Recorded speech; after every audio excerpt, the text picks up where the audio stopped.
Welcome to the HAR.com Consumer Knowledge Series. In this video, we will discuss the Multiple Listing Service, or MLS, property status terms. During your selling process, your realtor will be frequently updating the MLS system to make sure your property's correct status is reflected.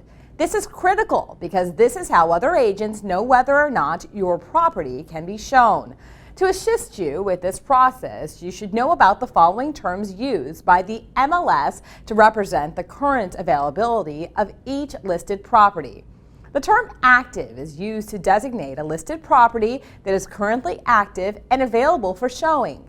The term option pending is used to designate a listed property that is under contract and the seller and buyer have agreed to use the termination option in the contract.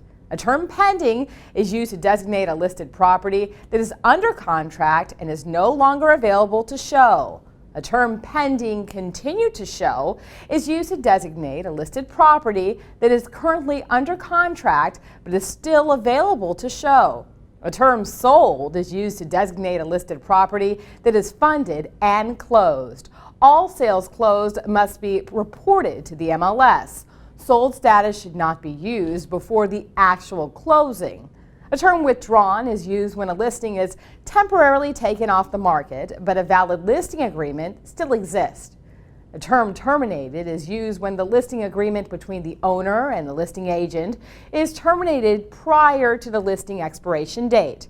A term expired is used when the contract between the owner and the selling agent ends up at an agreed upon date in the listing agreement. The MLS has a whole language of its own, so now you've learned something about the MLS property status terms. But remember that a realtor is always the best source of information for all your real estate needs.